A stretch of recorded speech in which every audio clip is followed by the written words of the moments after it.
भारत के स्वतंत्रता संग्राम में कई नायकों ने अपने प्राणों की आहुति दी, लेकिन कुछ ऐसे वीर योद्धा भी थे जिनके योगदान को इतिहास में वह स्थान नहीं मिल सका जो उन्हें मिलना चाहिए था। स्वतंत्रता संग्राम के अनसुने किस्से में आज बात करेंगे ऐसे ही एक अनसुने नायक बसावन सिंह की, जिन्हें बसावन सिन्हा के नाम से भी जाना जाता है। वे एक स्वतंत्रता सेनानी होने के साथ साथ गरीबों, मजदूरों और किसानों के अधिकारों के लिए संघर्ष करने वाले समाजवादी नेता भी थे। उन्होंने अपने जीवन के करीब 18 वर्ष ब्रिटिश कारावास में बिताए। बसावन सिंह का जन्म 23 मार्च 1909 को बिहार के हाजीपुर जिले में हुआ था। वे अपने माता पिता की इकलौती संतान थे। 8 साल की उम्र में उनके पिता का देहांत हो गया, जिसके बाद उनकी मां ने कठिन परिश्रम से उनका पालन पोषण किया। उनकी मां हर महीने 2 रुपए के लिए एक बांस बेचती थी ताकि उनके स्कूल के खर्चे पूरे हो सकें। 10 साल की उम्र में बसावन घर से भाग गए थे ताकि हाजीपुर में महात्मा गांधी को देख सके और सुन सके। उनकी प्रतिभा ऐसी थी कि प्राथमिक और मिडिल स्कूल में उन्हें छात्रवृत्ति मिली। बाद में उन्होंने दीघी हाई स्कूल में पढ़ाई की और बड़े लड़कों को पढ़ाकर अपना भोजन और रहने का इंतजाम किया। 1926 में उन्होंने मैट्रिक की परीक्षा प्रथम श्रेणी में उत्तीर्ण की और जीबीबी कॉलेज में पढ़ाई शुरू की। स्कूल के अंतिम 2 वर्षों में बसावन सिंह का संपर्क क्रांतिकारियों से हुआ। हिंदुस्तान सोशलिस्ट रिपब्लिकन आर्मी के योगेंद्र शुक्ला उनके गुरु बने। 1925 में HSRA में शामिल होने के बाद उन्हें कॉलेज से निकाल दिया गया, जिससे उनकी औपचारिक शिक्षा समाप्त हो गई। इसके बाद वे पटना के सदाकत आश्रम में बिहार विद्यापीठ से जुड़े, जहां उन्होंने सैन्य प्रशिक्षण लिया। 1929 में लाहौर षड्यंत्र केस के बाद वे फरार हो गए और भुसावल, काकोरी, तिरहुत और डेलुआह षड्यंत्र केसों में सह आरोपी रहे। उन्होंने चंद्रशेखर आजाद और केशव चक्रवर्ती के साथ आंदोलन को आगे बढ़ाया। 1930 में उन्हें 7 साल की सजा सुनाई गई, लेकिन वे बांकीपुर सेंट्रल जेल से भाग निकले।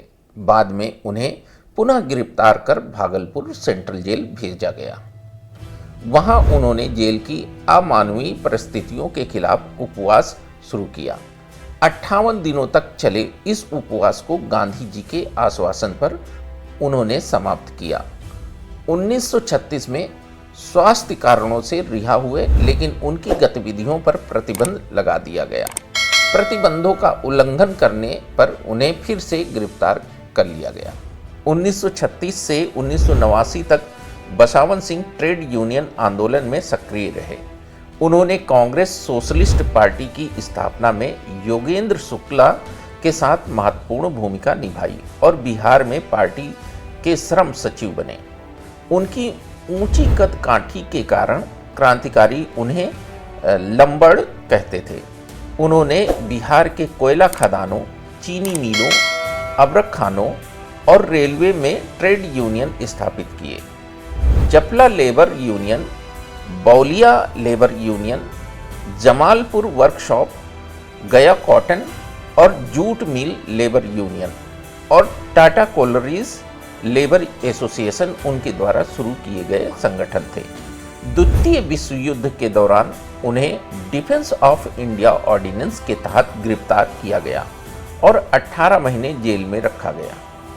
भारत छोड़ो आंदोलन में वे भूमिगत हो गए और अफगानिस्तान से हथियार जुटाने का प्रयास किया। 1943 में दिल्ली में गिरफ्तार हुए और 1946 में रिहा हुए। स्वतंत्रता के बाद वे सोशलिस्ट पार्टी के राष्ट्रीय कार्यकारिणी में शामिल हुए और हिंद मजदूर सभा के संस्थापक बने।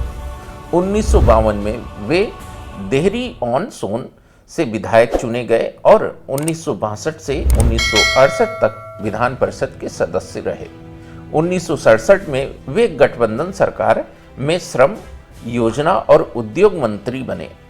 आपातकाल के दौरान वे 20 महीने भूमिगत रहे, जबकि उनकी पत्नी को जेल में डाल दिया गया। 1977 में वे फिर से विधायक चुने गए और जनता पार्टी सरकार में मंत्री बने। बसावन सिंह का 7 अप्रैल 1989 में देहांत हो गया। बसावन सिंह का जीवन सच्ची देशभक्ति और सामाजिक न्याय के प्रति समर्पण का प्रतीक है। उनका संघर्ष हमें सिखाता है कि स्वतंत्रता केवल राजनीतिक आज़ादी नहीं बल्कि समाज के हर वर्ग के उत्थान से प्राप्त होती है। उनकी अनसुनी कहानी आज भी युवाओं के लिए प्रेरणा का स्रोत है। दोस्तों, अगर आपको हमारा यह वीडियो पसंद आया हो तो इसे लाइक करें, शेयर करें तथा हमारे चैनल को सब्सक्राइब करें। जय हिंद, जय भारत।